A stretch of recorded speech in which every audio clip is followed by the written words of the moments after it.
मरियम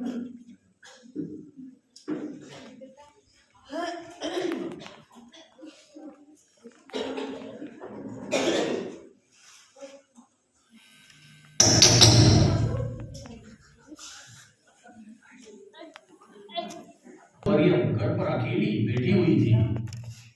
आनंद हो जय हो तेरी जिस पर ईश्वर का अनुग्रह हुआ है, प्रभु तेरे साथ है। ये किस प्रकार का अभिवादन है?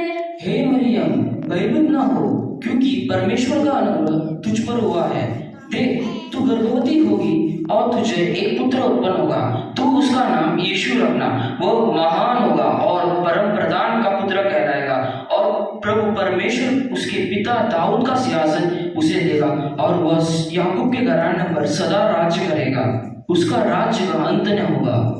ये कैसा होगा? मैं तो पुरुष को जानती ही नहीं। पवित्र आत्मा तुझ पर उतरेगा और परम प्रधान की सामर्थ तुझ पर छाया करेगी। इसलिए वह पवित्र जो उत्पन्न होने वाला है परमेश्वर का पुत्र कहलाएगा। और देख, तेरी कुटुंबी एलीशिबा के भी बुढ़ापे में पुत्र होने वाला है। ये जो बाँझ कहलाती थी, छठवां महीना है, क्योंकि जो वचन परमेश्वर की ओर से होता है वह प्रभाव रहित नहीं होता। मैं प्रभु की दासी हूँ, मुझे तेरे वचन के अनुसार हो। मरियम की मंगनी यूसुफ के साथ हो गई, तो उनके इकट्ठा होने से पहले ही वह पवित्र आत्मा की ओर से गर्भवती पाई गई। उसके पति यूसुफ ने जो धर्मी था और उसे बदनाम करना नहीं चाहता था, उसे चुपके से त्याग देने का विचार किया। जब वो इन बातों को सोच में ही था, प्रभु का स्वर्गदूत उसे स्वप्न में दिखाई देकर कहने लगा, हे यूसुफ, दाऊद की संतान, तू अपनी पत्नी मरियम को अपने यहाँ ले आने से मत डर, क्योंकि जो उसके गर्भ में है वो पवित्र आत्मा की ओर से है। वो पुत्र जनेगी और तू उसका नाम यीशु रखना, क्योंकि वो अपने लोगों को उनके पापों से उद्धार करेगा। तब यूसुफ नींद से जाकर प्रभु के दूत की आज्ञा को सुनकर अपनी पत्नी को अपने यहाँ ले आया। मरियम, हे मरियम, यहाँ आ। अगस्तुस कैसर की ओर से आज्ञा निकली है कि सारी जगत के लोगों के नाम लिखे जाएं। इसलिए हम भी गलील के नासरत नगर में यहूदिया में दाऊद के नगर बेथलेहम को नाम लिखवाने के लिए जाएंगे।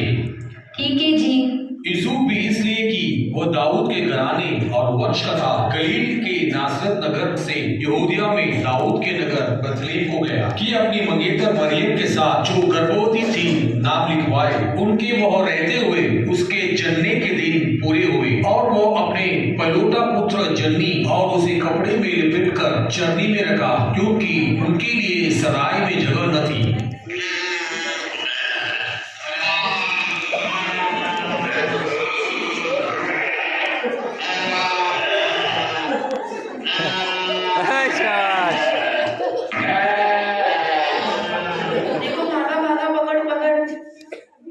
मत डरो, क्योंकि देखो, मैं तुम्हें बड़े आनंद का सुसमाचार सुनाता हूँ, जो सब लोगों के लिए होगा, कि आज दाऊद के नगर में तुम्हारे लिए एक उद्धारकर्ता जन्मा है, और यही मसीह प्रभु है। और इसके लिए तुम्हारे लिए ये पता है कि एक बालक को कपड़े में लिपटा हुआ और चरनी में पड़ा पाओगे। आओ, हम बेथलेहम जाकर यह बात जो हुई है और जिसे प्रभु ने हमें बताया है देखकर आएंगे। भैया भैया, वहाँ देखो। हाँ भैया, ये क्या तारा है जो विभिन्न दिख रहा है? ये तो पुचुक तारा है। पुचुक तारा? ये कौन सा तारा है?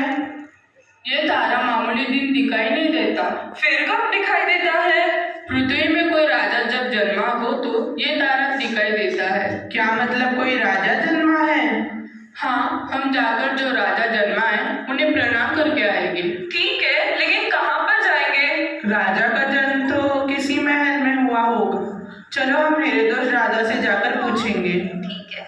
हे राजा, तू चिरंजीव रहे, तुम्हारा राज्य सदा बढ़े। हे ज्योतिषो, तुम्हारा आने का कारण बता सकते हो? हे राजा, यहूदियों का राजा कहाँ जन्मा है? क्या यहूदियों का राजा? मैं ही तो राजा हूँ, और कौन राजा हो सकता है? अच्छा बताओ, किसने तुमको बताया कि यहूदियों का राजा जन्मा है? हे राजा, पूर्व में उसका तारा देखकर उसे प्रणाम करने आए हैं। यह सुनकर हेरोदेस राजा और उसके साथ सारा यरूशलेम घबरा गया। तब उसने लोगों कि सब प्रधान याजकों और शास्त्रियों को इकट्ठा करके उनसे पूछा, मसीह का जन्म कहाँ होना चाहिए। उन्होंने उनसे कहा, यहूदा के बेथलेहम में, क्योंकि भविष्यद्वक्ताओं के द्वारा यूं लिखा गया है, हे बेथलेहम, तू जो यहूदा का प्रदेश में है, तू किसी भी रीति से यहूदा के अधिकारियों में सबसे छोटा नहीं, क्योंकि तुझ में से एक अधिपति निकलेगा जो मेरा प्रजा इस्राएल को रखवाली करेगा। ठीक है ज्योतिषों, जाओ उस बालक के विषय में ठीक ठीक मालूम करो, और जब वो मिल जाए तो मुझे समाचार दो, ताकि मैं भी आकर उसे प्रणाम करूं। ठीक है राजा, प्रणाम। हम जाकर लौट आते हैं।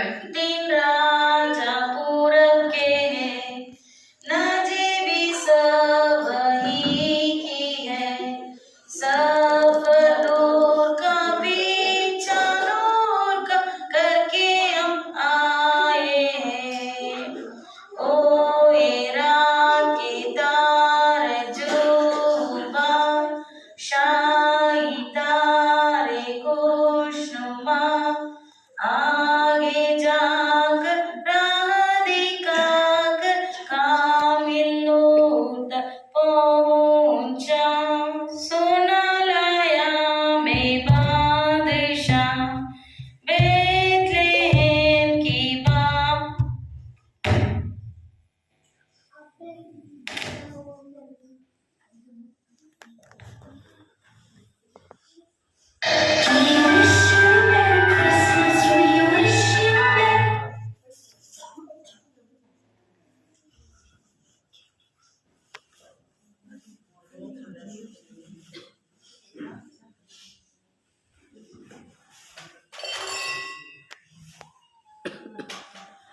Merry